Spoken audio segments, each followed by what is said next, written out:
Every day, we see the darker side of the world around us.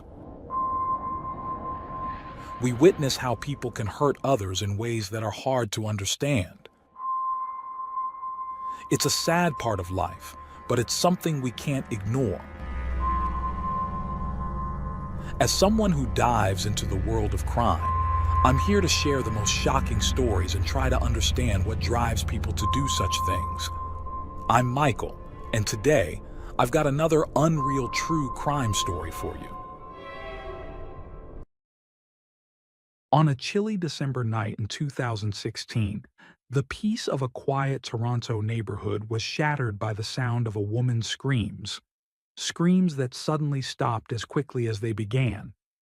Inside the house, three kids were asleep, completely unaware of the terrible events unfolding just a few rooms away. By the next morning, 40-year-old Dr. Elena Frick, a well-loved doctor and mother of three, had disappeared. Her husband, Dr. Mohammed Shamji, claimed she had left the house with a suitcase and another man. But what seemed like a simple explanation was hiding something far darker. What really happened to Alana that night? And how did her perfect life take such a tragic turn?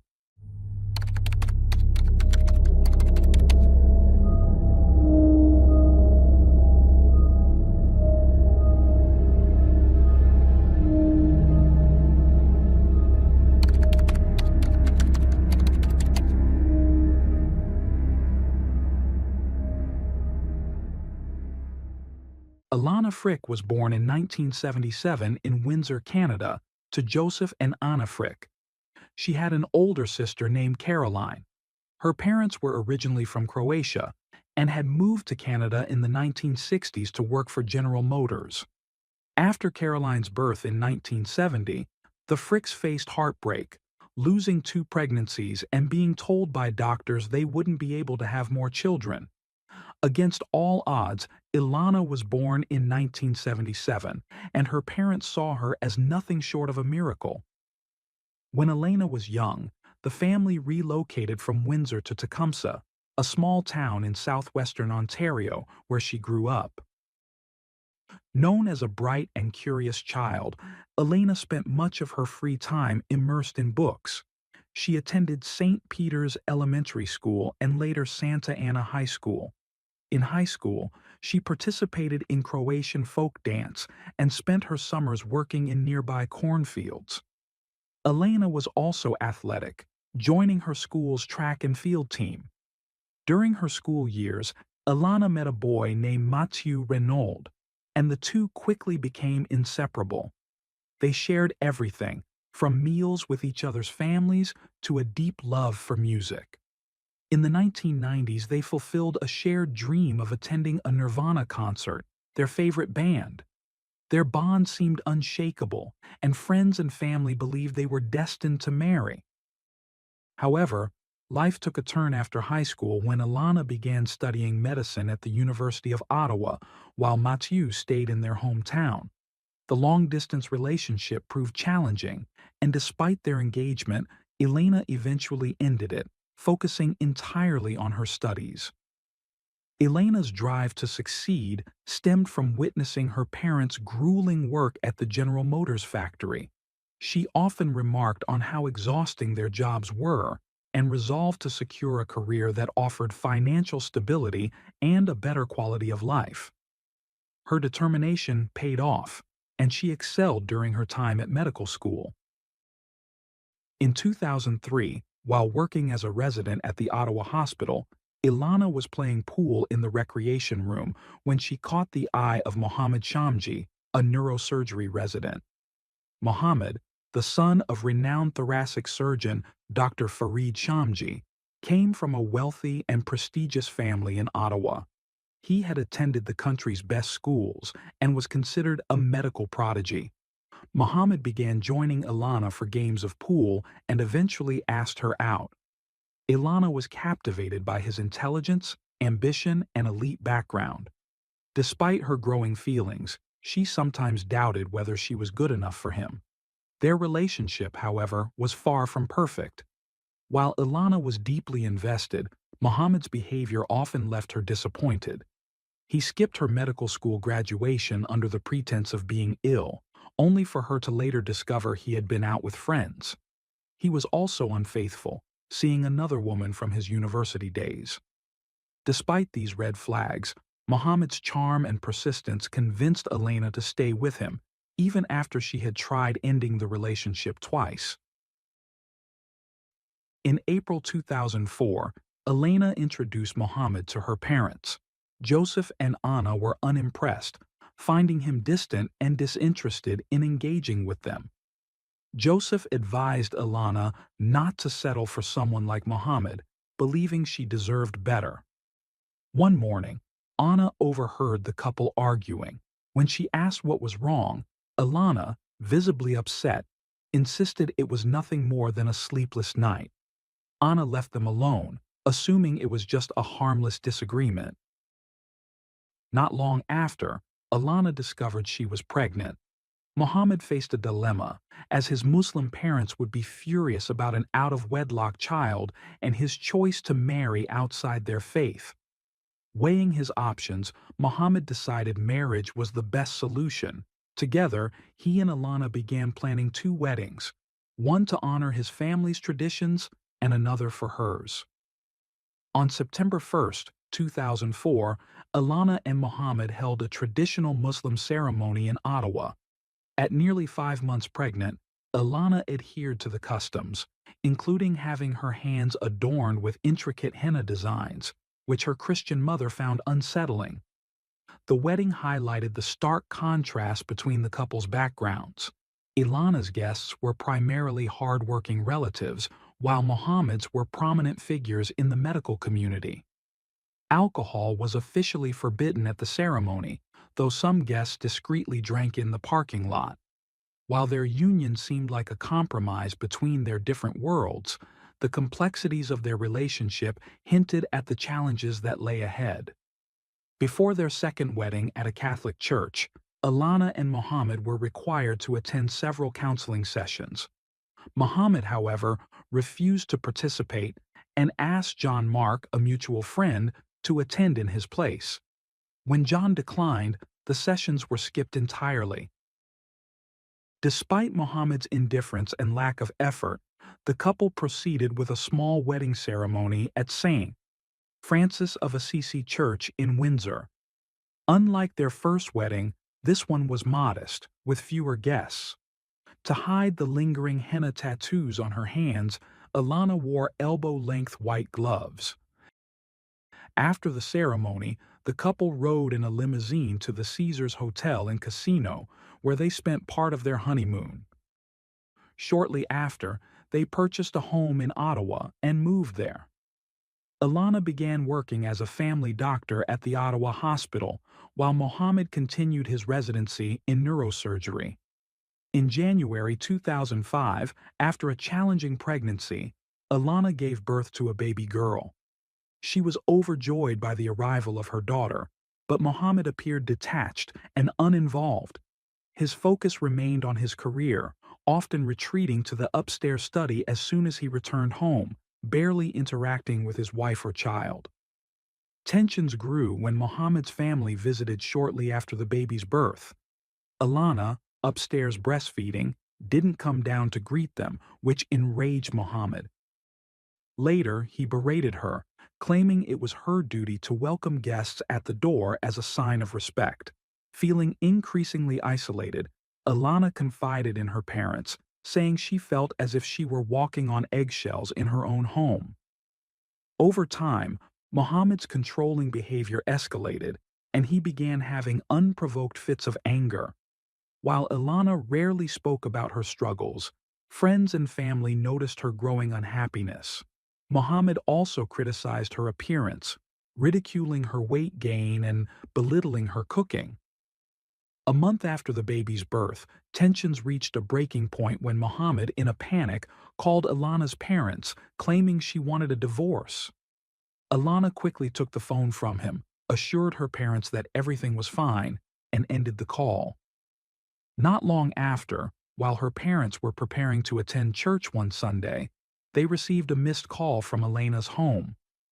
Using their phone's redial feature, they called back, only to overhear a heated argument. Mohammed's furious insults toward Ilana echoed through the line, leaving her parents horrified. In the spring of 2005, Mohammed was accepted into a prestigious PhD program in biomedical engineering at Duke University in North Carolina.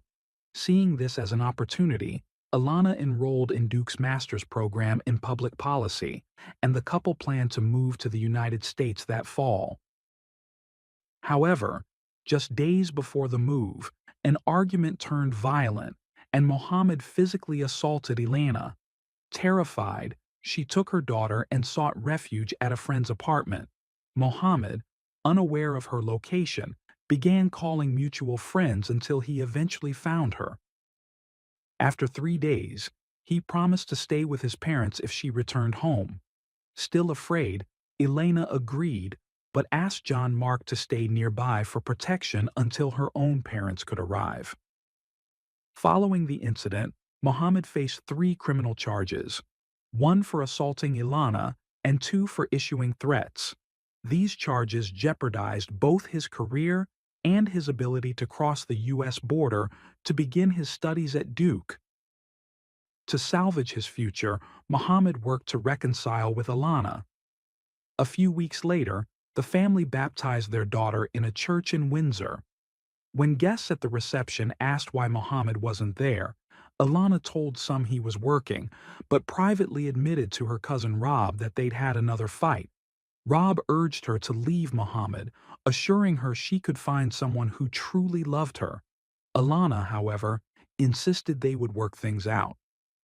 On July 27, 2005, the authorities agreed to drop the charges against Mohammed if he signed a peace bond. As part of the agreement, he had to acknowledge that Ilana had reasonable grounds to fear him and accept a 12-month probation. With the charges dismissed just in time, Mohammed was able to begin his PhD at Duke and cross the border without issue. He moved to Durham, North Carolina, to start his program, and Ilana and their daughter joined him a few months later. Friends and family couldn't understand why Ilana returned to Mohammed. She was intelligent, financially independent, and had the unwavering support of her family. While some speculated that she was drawn to the status her relationship with Mohammed provided, others believed she truly loved him and held on to hope that their relationship could improve. In Durham, the couple settled into a routine. They began running marathons together, often waking up before dawn to train. Afterward, Ilana would drop their daughter off at daycare before heading to Duke University with Mohammed. Mohammed excelled in his program, completing his 5-year PhD in just 3.5 years. Despite his professional success, the cracks in their marriage remained, hinting at deeper challenges that could not be resolved by a change in location. Ilana excelled during her studies at Duke University, earning a rare scholarship that covered most of her tuition and being recognized as the best in her class. After her classes, she would pick up Mohammed and their baby before heading home to prepare dinner, a routine she repeated almost daily. In 2007, nearly 2 years later, Ilana became pregnant again and gave birth to the couple's second daughter in November. Friends of the couple noticed an imbalance in their marriage. Ilana was the one who drove Mohammed everywhere he needed to go. When her friend Valentina Nikolova asked her about it, Ilana simply explained that Mohammed disliked driving. But the imbalance extended beyond transportation. Ilana was responsible for nearly everything in their household, from grocery shopping to assembling furniture and even changing light bulbs.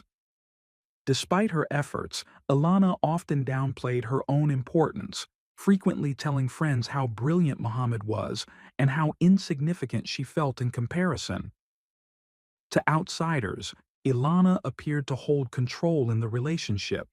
Yet, she always sought Mohammed's permission for even the smallest decisions, displaying an unusual submissiveness. Meanwhile, Mohammed would call her multiple times whenever she was out, demanding to know where she was and who she was with. In 2009, after completing their studies at Duke, the couple returned to Ottawa, Canada, and moved into a house near the hospital where they both began working. Ilana quickly became a beloved family doctor, admired by her patients, while Mohammed advanced in his neurosurgery specialization, earning an award for the exceptional care he provided. Around this time, the couple became active on social media, portraying themselves as a wealthy, happy family with beautiful children. However, close friends knew that Mohammed controlled Ilana's accounts, dictating which photos she could post and even pressuring her to harass people he didn't like. Mohammed's controlling nature extended beyond social media and into their daily lives. He denied Ilana permission to subscribe to her favorite newspaper and restricted who their daughters could play with, dismissing children from less affluent families. He often insulted Ilana, calling her useless and stupid, and claimed he would have been better off without her. In 2011, Mohammed moved to Calgary for a year to complete a spinal surgery fellowship. Shortly after, Elena discovered he was having an affair. She found emails confirming the relationship and noticed a credit card charge for a hotel stay with his mistress on Mother's Day. When confronted, Mohammed didn't deny the infidelity. Devastated, Ilana considered leaving him, encouraged by friends who believed she deserved better. Yet, she stayed. Ilana yearned for his approval, believed she had invested too much in their life together, and hoped to prove she was worthy of his love. Mohammed promised to end the affair, and shortly after, he secured his dream job as a neurosurgeon at Toronto Western Hospital. The couple relocated to Toronto, purchasing a $1.5 million home in North York. Elena left her job in Ottawa and eventually found a position at the Earl Bales Clinic. However, she admitted to friends that the new job didn't excite her. She had worked hard to gain knowledge and felt her skills were underutilized. Once settled, Mohammed suggested having another child, noting they had an empty room in their home and expressing his desire for a son. Ilana agreed, hoping a new baby would breathe life into their strained marriage. In October 2013, the couple welcomed a baby boy. For nearly 2 years after his birth, their relationship seemed to stabilize. During this time, Ilana grew close to her new boss, Allison Kaufman, who lived across the street from their home. Their daughters thrived in private school, and Mohammed gained a reputation at Toronto Western Hospital for performing miraculous surgeries. In 2015, Ilana left her clinic job to work at Scarborough Hospital's Family Medicine Unit and became a district delegate for the Ontario Medical Association. Though her career was flourishing, Mohammed resented her success, reigniting tensions in their marriage. In March 2016, the family traveled to Vermont, stopping in Ottawa first to leave their youngest son with Mohammed's parents. That evening, Mohammed called Elena's parents, claiming she had severely cut her right palm and was undergoing surgery. Ilana later provided conflicting explanations for her injury, including hitting a glass on the counter, cutting vegetables, and breaking a dish while washing. None of her stories seemed plausible, and it was clear her wound wasn't accidental. In Vermont, tensions escalated further. The couple argued about Mohammed's affair in Calgary, during which he cruelly compared Ilana to his former mistress, claiming the other woman was far superior. The argument turned violent when Mohammed attempted to strangle Ilana. Later, Ilana confided in friends about the incident but chose not to report it, fearing how U.S. authorities might handle a man named Mohammed. A few months later, the couple celebrated their 12th wedding anniversary, which would ultimately be their last. Ilana gave Mohammed a heartfelt card that read, "My dearest Mohammed, I love you with all my heart. 12 years, 3 kids, 4 cities, 2 countries, and a lifetime of memories. I can't wait for the next 50 years. But the truth was far darker than her words suggested. By late 2016, Ilana had started discussing divorce with Mohammed. Panicked, he begged her to reconsider, and though she agreed to think it over, her suspicions grew that he was involved with another woman. When Ilana confided her suspicions to her friends, one jokingly suggested that she should get a lover herself. Surprisingly, Ilana did just that. She met another doctor who was also married with children. He treated her with kindness and made her feel desired again. Ilana later told a friend it was the first time she'd experienced a shred of happiness since marrying Mohammed. Her lover encouraged her to leave Mohammed and imagine a life without him. Emboldened, Ilana consulted a lawyer to initiate divorce proceedings. She revealed something she hadn't told anyone else, that Mohammed had assaulted her violently in October. It was the final straw for Ilana, who decided she needed to leave, not just for herself, but for the safety of her children. By late November, Ilana officially filed for divorce. Mohammed attempted to win her back by gifting her a large box of chocolates, but she remained resolute. On November 24th, she sent an email to a friend apologizing for her recent absence. "I'm in the process of separating from my husband, and things at home are chaotic. I'll try to catch up with you this weekend. I'll be away at a conference." Ilana attended the conference that Friday, where she spoke on panels, networked, and socialized. Mohammed messaged her throughout the weekend, feigning the role of a supportive husband. Upon returning home Sunday night, Ilana told her close friends that she had served Mohammed with divorce papers.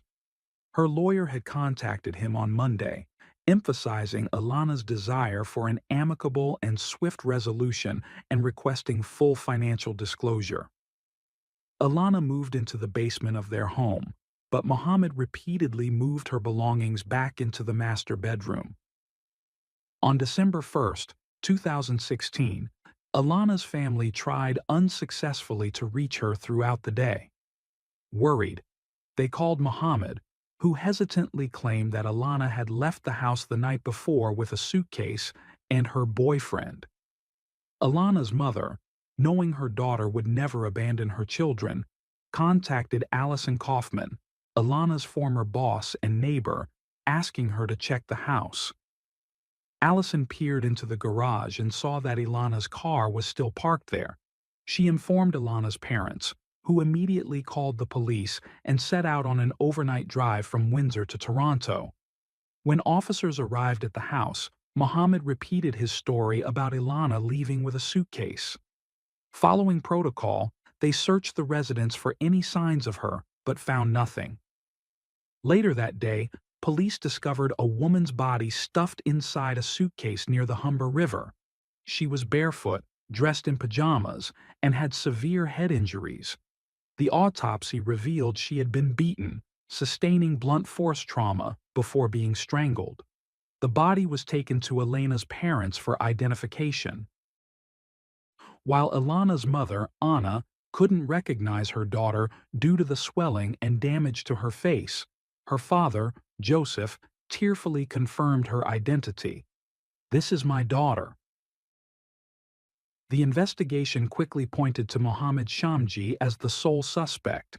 He was arrested the next day at a cafe, where undercover officers handcuffed him at his table.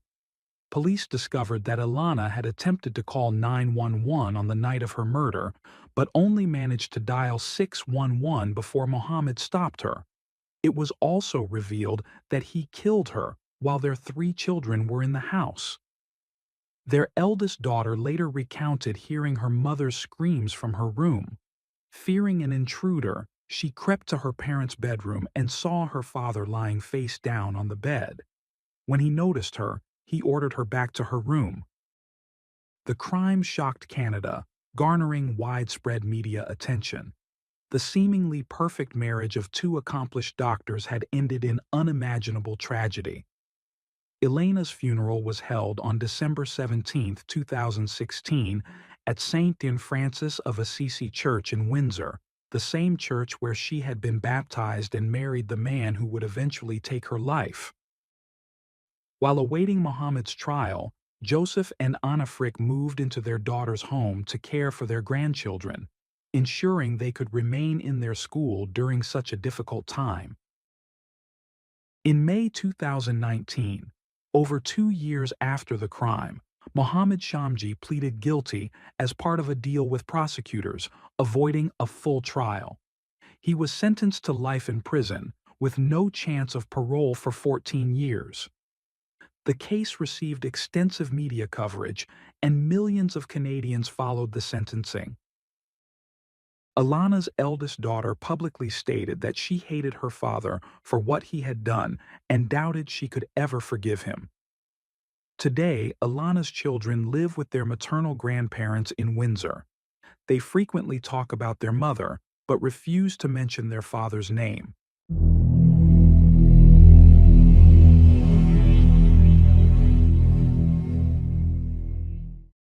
Thanks for tuning in to Unreal True Crime. If you're intrigued by mysteries from around the world, check out our new channel, Latin Crimes, where we dive into the gripping true crime stories of Latin America. Don't miss out. Subscribe now for more thrilling investigations.